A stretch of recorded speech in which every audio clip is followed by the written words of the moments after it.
Quem sabe você até já ouviu em algumas pregações, talvez você até já tenha ouvido algum pregador, algum doutrinador da palavra de Deus, falando para você, ou para quem quer que seja, que crente ou que os remidos em Cristo Jesus, os evangélicos, eles não podem passar por problemas ou dificuldades financeiras ou nenhum tipo de problema no dia a dia ou no cotidiano da vida cristã. Na realidade, a coisa não é bem assim. Certa vez o Senhor Jesus, ele, no seu ministério evangelístico, ele disse: "No mundo passareis por aflição, mas tende bom ânimo. Eu venci o mundo." Estamos no mundo e aqui não é a nossa morada, somos forasteiros e peregrinos em terra estranha, aqui não é o nosso lar, somos passageiros ou estamos só de passagem por este mundo tenebroso, horrendo, difícil e ruim. Mas há quem goste do mundo. A palavra de Deus nos diz em 2 João, nas suas epístolas, que ele diz o seguinte: "Quem ama o mundo e as coisas que no mundo há, o amor do Pai não está nele. Não podemos amar o mundo porque nós não somos do mundo, assim como Cristo Jesus também não era deste mundo." E uma certa vez ele disse, nas suas intercessões ao Pai, ele diz o seguinte: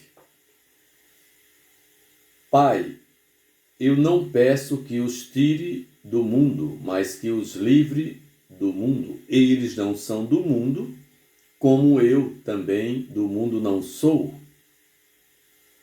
Então ele estava intercedendo na sua intercessão pelos remidos, pelas ovelhas do seu aprisco, do seu rebanho, que necessitavam do auxílio da ajuda do Todo-Poderoso, do Altíssimo.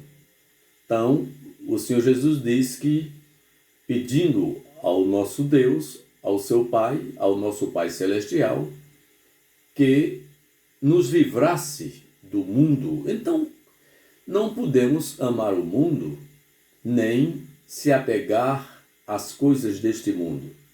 Mas passamos por aflições, por agruras, por decepções, angústias. Sim, passamos sim. Qual é a diferença entre nós e as pessoas comuns que não conhecem a palavra de Deus? Bem, a coisa é o seguinte.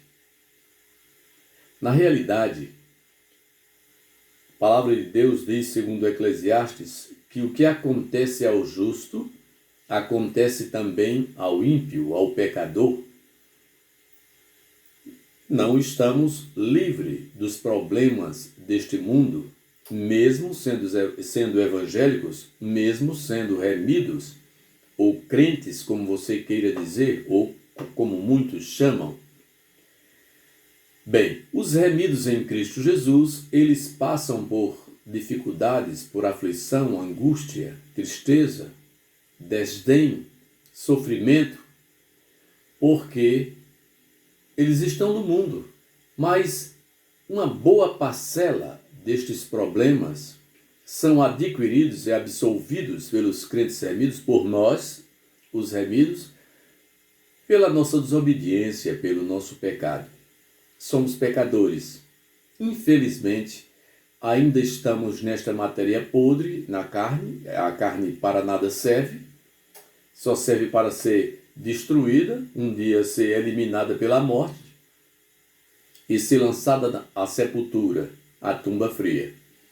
Mas nós, os remidos, nos queixamos muitas vezes porque pecamos, porque somos desobedientes, Porque mesmo conhecendo a palavra de Deus, somos desobedientes.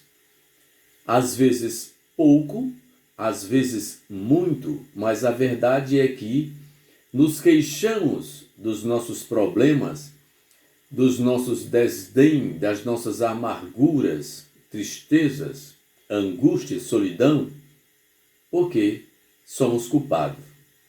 Quem ou de quem é a culpa? Nossa. Porque mesmo conhecendo a palavra de Deus como nós conhecemos, infelizmente ainda somos transgressores obedientes, pecamos, transgredimos a palavra de Deus e a sua vontade e os seus preceitos santos, imutáveis e eternos. E se nós lermos o que está escrito em Lamentações ou em Lamentações de Jeremias, nós encontramos em Jeremias 3 e o verso 39, que está escrito assim, Lamentações de Jeremias 3, 39, que diz: Por que, pois, se queixa o homem vivente? Queixa-se cada um dos seus próprios pecados. Onde há a diferença entre nós e as pessoas do mundo? Praticamente nenhuma. É lógico que nós não temos prazer mais no pecado, mas pecamos e fazemos coisas desagradáveis, coisas que entristecem ao coração do nosso Deus e do Santo Espírito, do seu Santo Espírito que em nós habita, no nosso espírito, no homem interior. E aí nos queixamos. Eu, você, e aí não tem ninguém livre ou melhor que ninguém que não passe pelos sofrimentos, pelas agruras, pela angústia. Passamos sim. E muitas vezes nós paramos para analisar por que fizemos isso ou por que fazemos coisas assim, conhecendo a palavra de Deus como nós conhecemos. Por que fazemos coisas assim? Porque tem momentos em que estamos firmes, quase inabaláveis, e em outros momentos estamos tão frágeis, fracos. Isso é terrível. Como se explica isso se nós, muitas vezes que até apregoamos, ensinamos a palavra de Deus aos pecadores, às pessoas necessitadas, que precisam, e às vezes precisam muito mais do que você, do que eu, porque nós já conhecemos bem a palavra de Deus, a palavra da verdade, a Bíblia Sagrada, que é a nossa regra de fé e prática para uma vida melhor em Cristo Jesus, alegrando o coração de Deus, trazendo a alegria ao coração do nosso Salvador e do seu Santo Espírito que habita em nós. Por quê? Porque infelizmente ainda estamos neste mundo. Por isso que o Senhor Jesus ele diz: Pai, eu não peço que os tire do mundo, mas que os livre do mal deste mundo. Isso é uma coisa desagradável. E muitas vezes nós nos interrogamos a nós mesmos: por que eu fiz isso? Por que eu tive que fazer? Ou por que eu quis fazer? Mesmo sabendo que não devia fazer, mas fez. Então, nós nos queixamos das nossas próprias desobediências, do nosso pecado. É lamentável que isso aconteça conosco, comigo, com você, com muitos. Horas firmes, inabaláveis. Horas frágeis, fracos, inconsequentes. Fazemos coisas, estamos sempre fazendo. E aí não há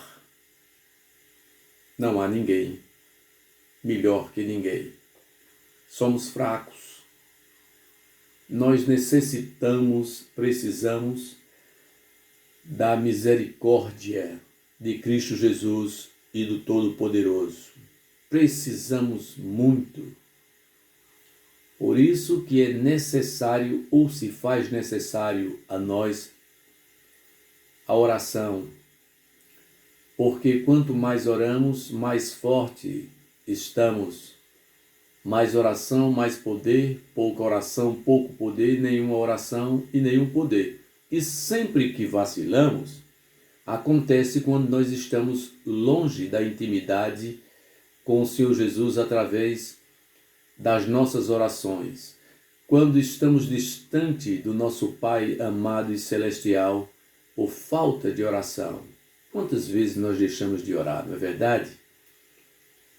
Quantas vezes nós nos esquecemos e muitas vezes estamos fortes e até pregamos e até ensinamos e até doutrinamos e muitas vezes a nós mesmos nós não nos doutrinamos.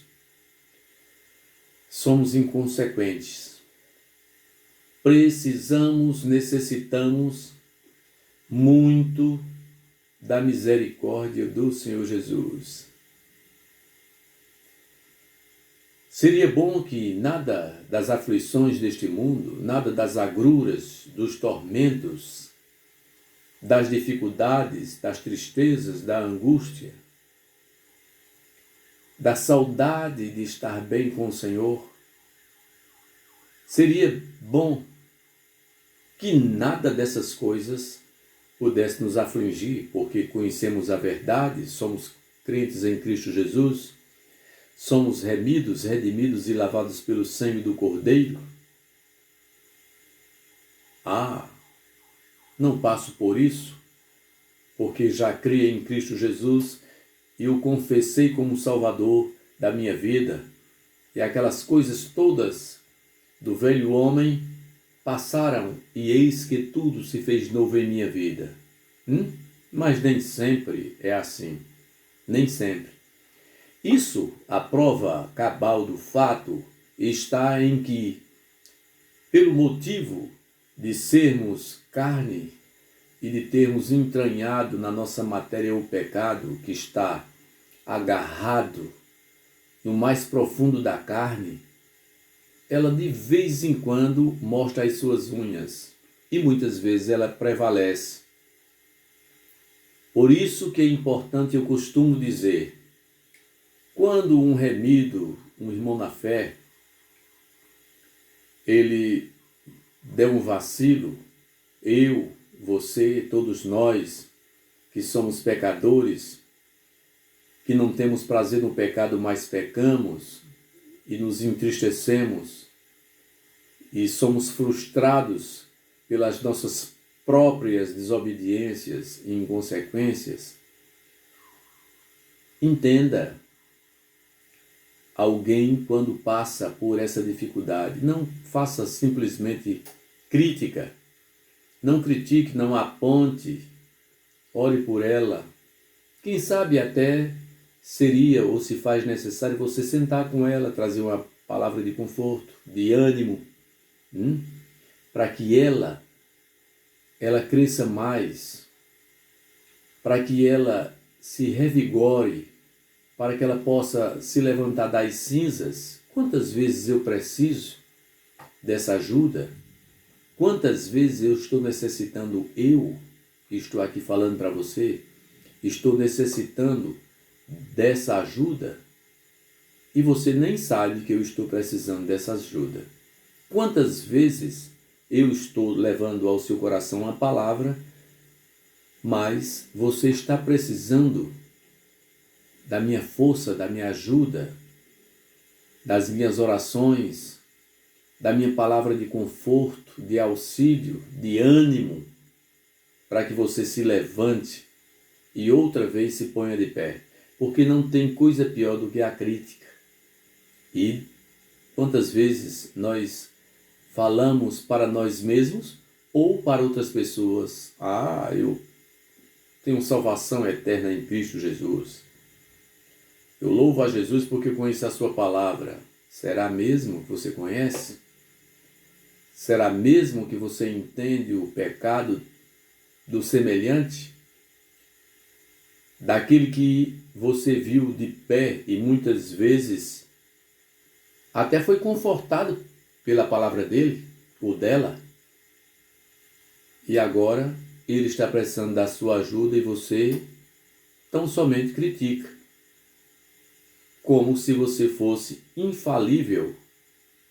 Como se você também não fosse carne. E se é carne, também é pecador. Então, isso é importante. Essa palavra de reflexão é para que a gente entenda das agruras que nós passamos e passamos porque erramos. E não há bom. Se dissermos que não erramos, que não temos pecado, somos mentirosos e a verdade da palavra de Deus não está em nós. Mas se nós confessarmos os nossos pecados, Deus é justo e fiel em Cristo Jesus para perdoar os nossos pecados. E não só os nossos, mas do mundo inteiro. Então precisamos da ajuda um dos outros. Nunca se ache autossuficiente ou aponte os defeitos do seu irmão na fé. Porque um dia você vai querer ir, você deseja ir morar na glória. E com esse tipo de atitude é complicado. Porque você é carne tanto quanto ele, ou tanto quanto ela. Então, se ele necessita, se ela necessita, você necessita, não se ache autossuficiente, mas se considere mais fraco do que todos. Porque no momento em que você se considera mais fraco que todos, o seu coração fica mais brando para ajudar. Quando você desce ao pó da humilhação, se sentindo inferior aos outros, isso faz de você um forte. Mas quando você se acha autossuficiente, você se faz um fraco. Por isso que apropriadamente o apóstolo Paulo ele diz o seguinte: quando eu penso que estou forte, aí é que estou fraco. E quando penso que estou fraco, sim, aí é que estou forte. Porque na nossa fraqueza, não é? Ou na fraqueza de espírito, como disse o próprio Jesus, bem-aventurados os pobres de espírito, porque verão a Deus.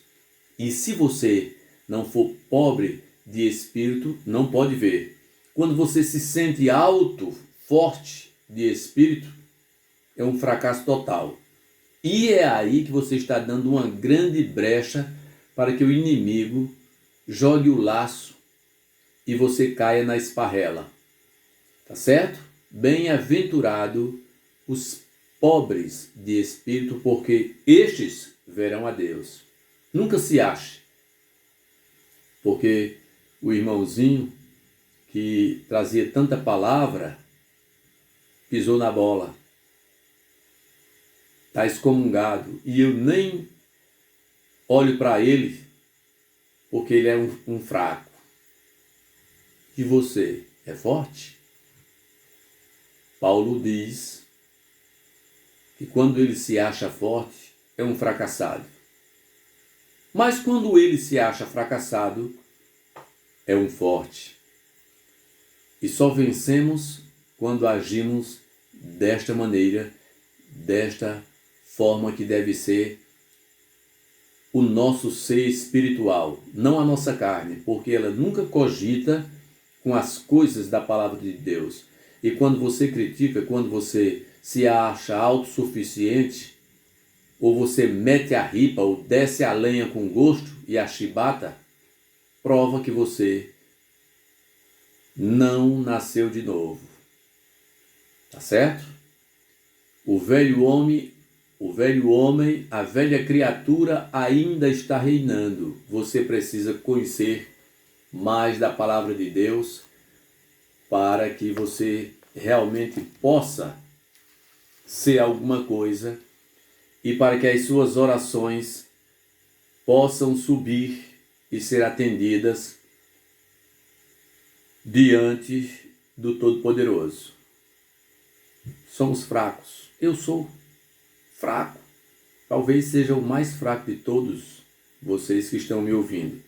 Sou fraco. Preciso muito da misericórdia de Cristo Jesus em minha vida. Porque na realidade somos uma verdadeira porcaria.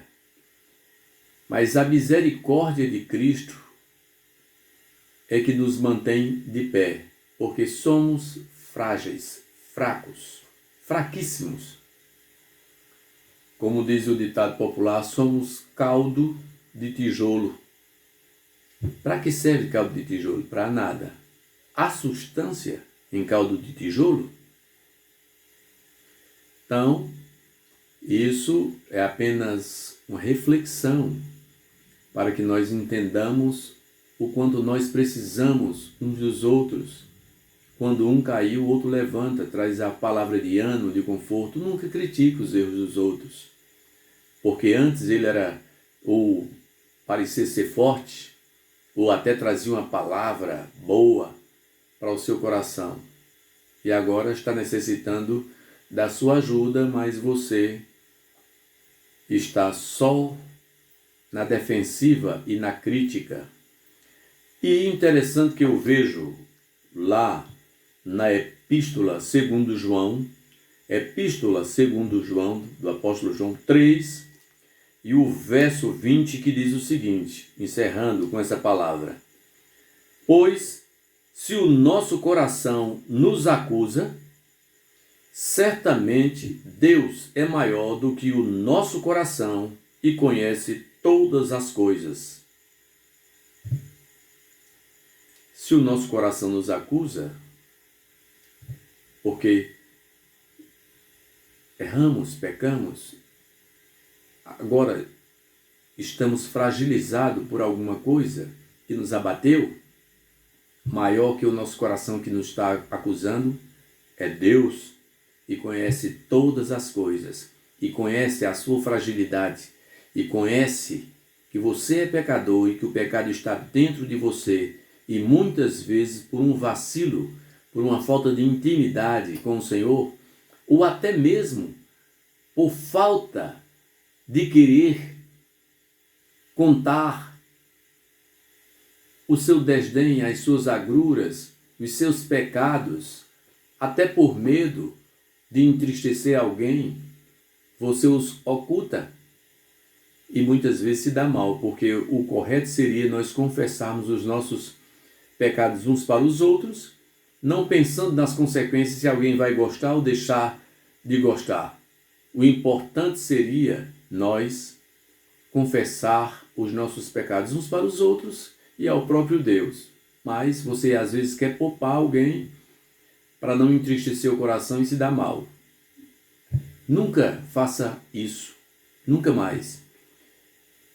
Deus está em primeiro lugar. Conte para o Senhor, porque as pessoas não merecem isso. E conte para elas, que elas gostem ou que não gostem. Tá certo? Então, necessitamos da misericórdia do Senhor. E ele diz no verso 21, amados, se o coração não nos acusa, temos confiança diante de Deus. Aquilo que pedimos dele, recebemos, porque guarda os seus mandamentos, nós os guardamos e fazemos diante dele o que lhe é agradável. Se o nosso coração nos acusa, maior do que o nosso coração é o Senhor, que conhece as nossas fraquezas, as nossas falhas e culpas. E se o coração não nos acusa, porque estamos firmes, inabaláveis, até quando não sabemos, mas aí estamos alegres e fortes em Cristo Jesus. Bom seria que estivéssemos 24 horas da nossa vida, durante toda a nossa existência, sempre sem o coração nos acusar. Seria uma bênção. Mas, infelizmente, somos falhos e pecadores e ainda estamos neste torrão triste, tenebroso e pecador. E pecamos.